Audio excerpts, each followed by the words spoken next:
religious lawsuit. One Utah group plans to sue the city of Pleasant Grove after a rejection from the Supreme Court. Senior celebrations. A Draper woman literally has the birthday party of the century. And damage control. People in central Oklahoma are cleaning up after several powerful earthquakes shook the state this weekend. I'm Angela Santos. And I'm Brian Grimmett. It's Monday, November 7th, and in Utah, it's 12 o'clock. From KBYU and the BYU Department of Communications.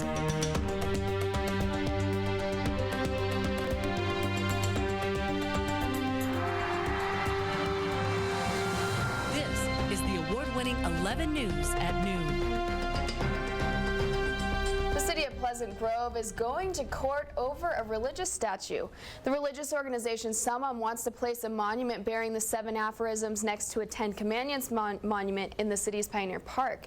Pleasant Grove's city attorney says Summum's monument doesn't meet city guidelines, but Summum says that if one sign is allowed, others should be as well.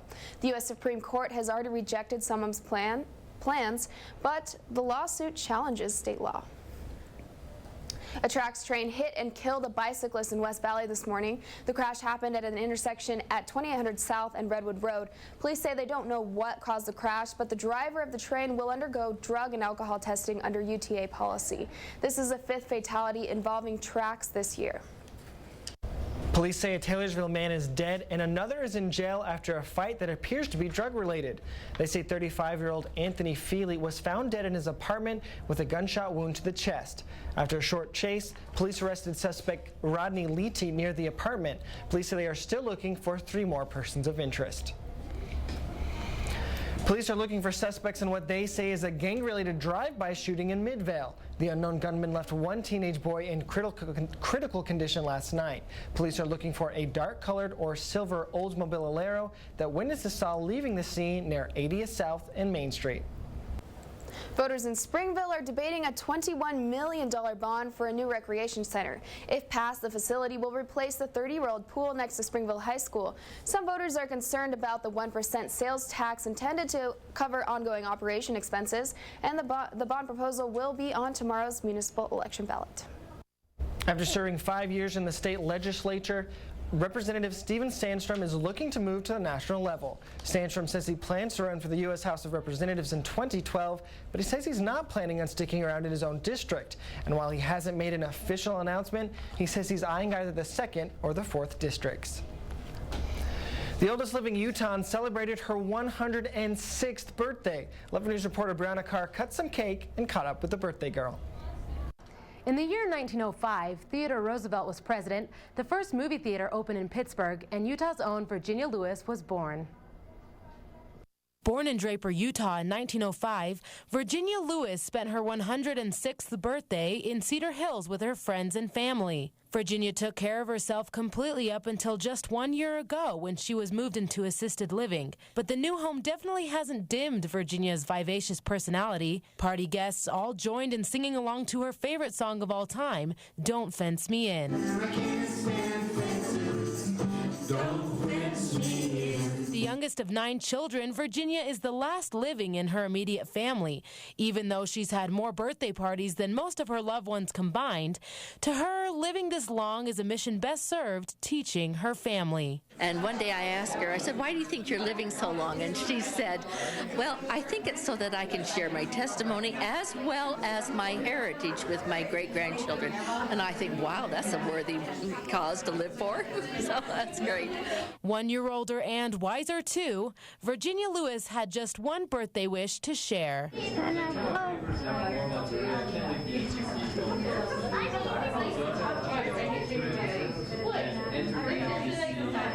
live to be 106. Virginia is a BYU grad, and after my interview with her, she was excited to discover I'm from KBYU, in which she gave a big cheer saying, "Go Cougars." Thanks, Brianna, and happy birthday, Virginia. Pretty sweet. When 11 News at noon returns. Earthquake aftermath. Oklahoma starts rebuilding following a set of powerful shocks. And Pigeon Parade. One man's unique hobby sends these birds to new heights and far-off destinations. Stay with us.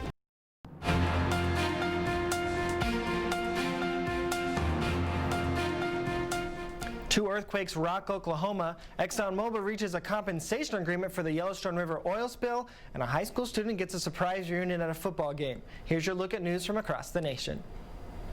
People in central Oklahoma are recovering from the biggest earthquake in the state's history. A 4.7 magnitude earthquake hit Saturday, followed by a record-breaking 5.6 the next day.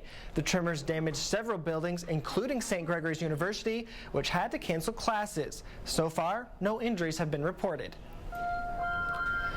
An oil spill in the Yellowstone River could cost ExxonMobil $135 million. Last July, the spill released about 1,000 barrels of crude oil into the river.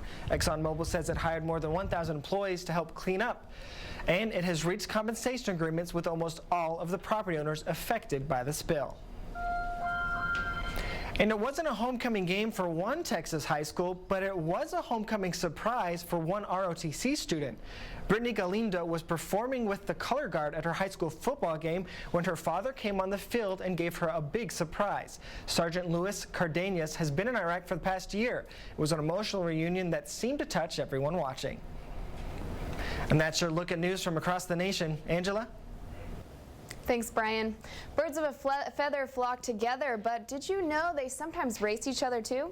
11 News reporter Janae Anderson shows us how one man is taking his unique hobby to new heights. Three pretty pigeons all in a row, resting from a long trip they took more than a week ago. The feathers on their necks have a bright green glow, and racing these birds is the hobby of this guy named Joe. Every person needs a hobby or something that, as my father used to say, makes your foot pat, something that makes you happy, something that when you're out there you lose your thoughts with respect to the challenges of work and other things, and pigeons are it for me.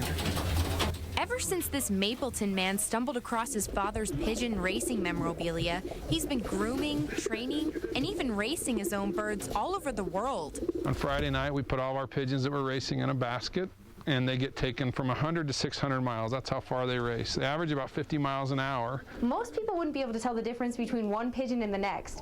Joe has over 70 birds and knows each one of them uniquely. This one right here was his champion racer from the Utah County Club. They have this band, like this one's number is 488.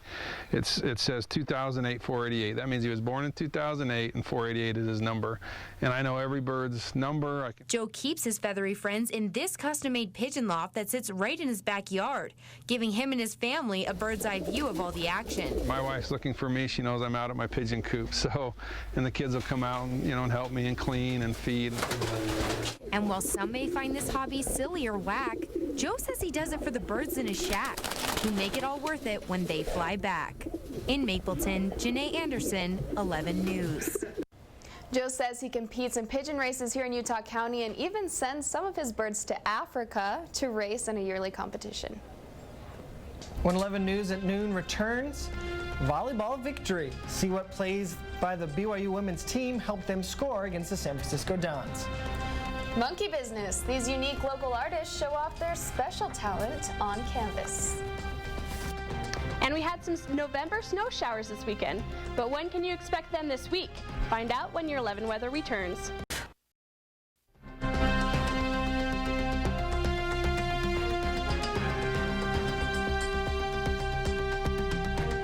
So it was pretty chilly this weekend. I wasn't even able to get any of my sun tanning in. You know, I was in Idaho and it was really snowy, so I don't know about here. Was it pretty cold? Yeah, no, it was. We got a light dusting of snow. It was pretty cold. So what do we got? Idaho.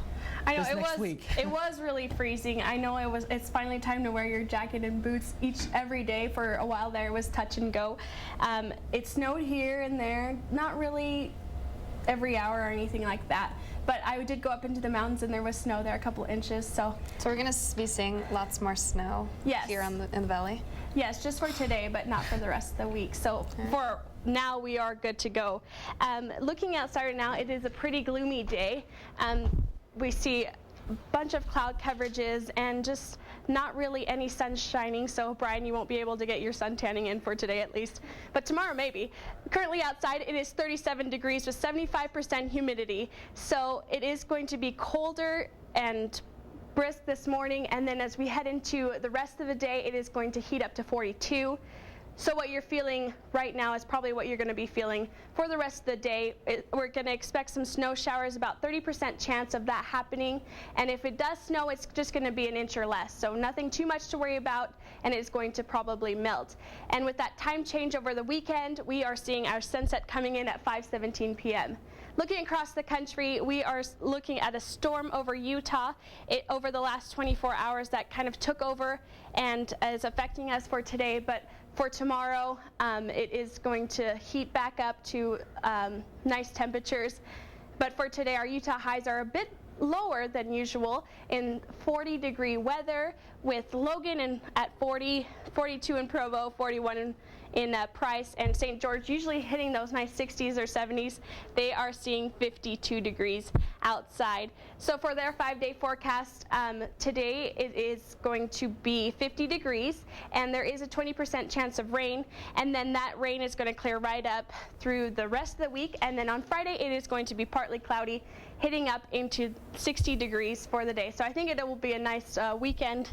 And for northern Utah, we are looking at a 30% chance of snow again, so make sure you prepare for that.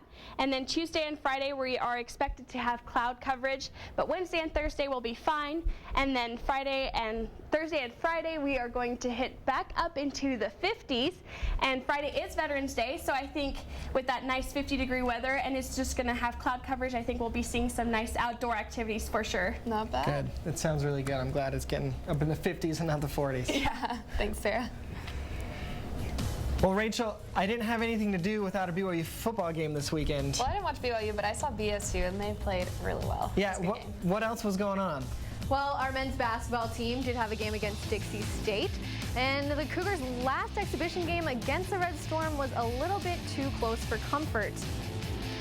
And we have field goal frenzy. The game of the century didn't turn out to be all that thrilling. Neither team made it to the end zone. I've got your game highlights.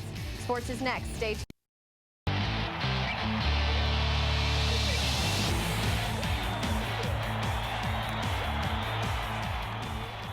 It's a sad day for BYU football players and fans today as Bronco Mendenhall announced the season is over for a key player on the Cougar defense.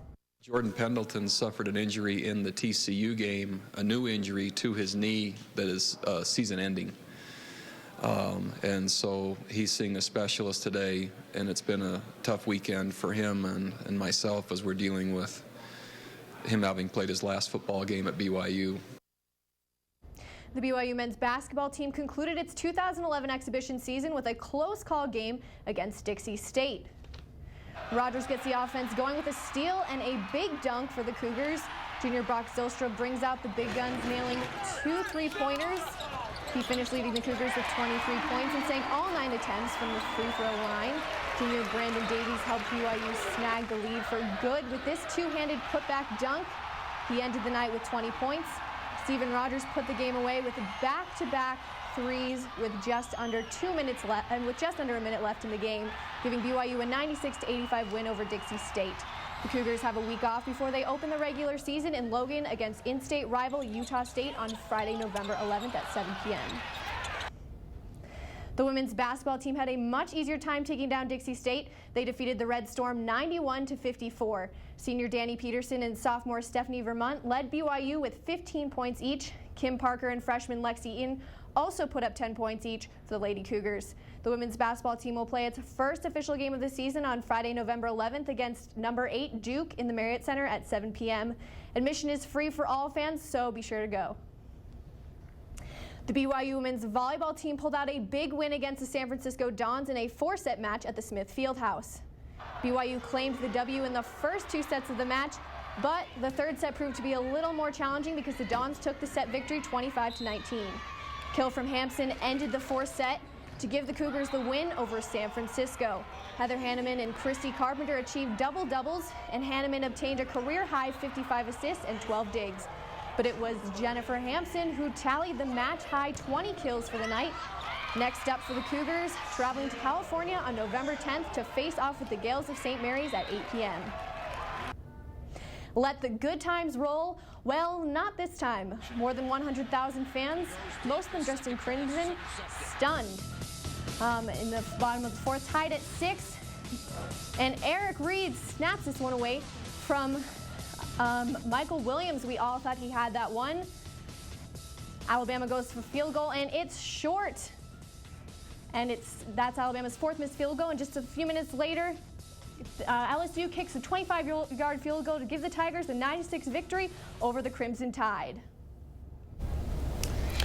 Going back to that Jordan Pilger thing, that's really sad to see a player like that have his season ended once again due to injury. I mean, his senior year, he's not going to be able to finish up. I mean, right. It's kind of devastating. It'll be a big loss for the Cougars because they really, he was a big player on defense. Yeah, no, he really was. It's got to be really devastating for him too because it's his last game ever. So. Yeah, no, I can't imagine having something that means so much to you, like you said.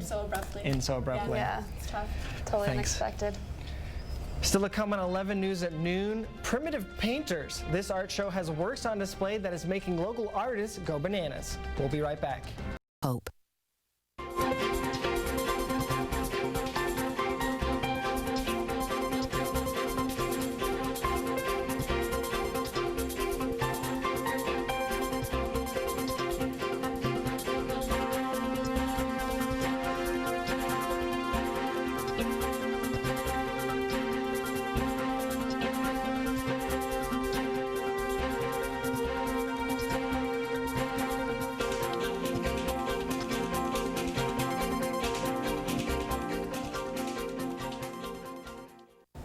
Utah's hairiest artists are pushing the boundaries of what you may consider art.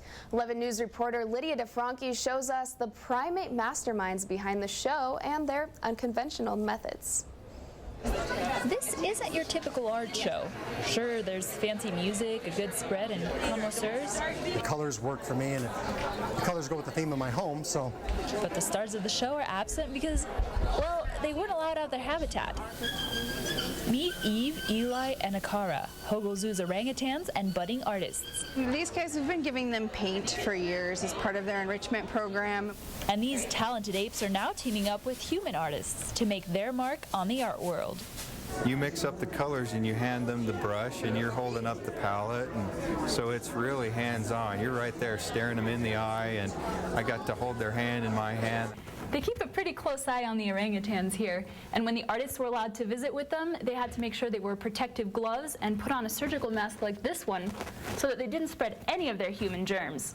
As you can see, getting the technique down doesn't necessarily mean the animals are a model of cooperation, though. I wanted to get Akara's handprint to stitch over the top, but she doesn't like to get paint on her hands.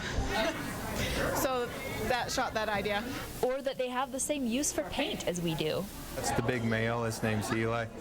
He likes to eat paint more than paint. And honestly, sometimes it's just pure monkey business. And she kept wanting to paint my thumbs, so I felt like I was in an old Western showdown, she was making me dance. The project isn't just about having fun, though. The proceeds from the auction are going to an organization that studies orangutans in their natural habitat. They're one of the things on Earth that's most helpless and most abused by us mindlessly, I think. And I think we owe it to them to at least be sure the species survives. They have just as much right to be here as we do. The orangutans' keepers hope the project will help raise awareness about the plight of these endangered apes' relatives. Eve, Eli, and Akara didn't sell all of their paintings this year, but that's okay. Neither did Picasso when he first started out. And they have a whole other year to practice their brush strokes. At Hogle Zoo, Lydia DeFranchi, 11 News.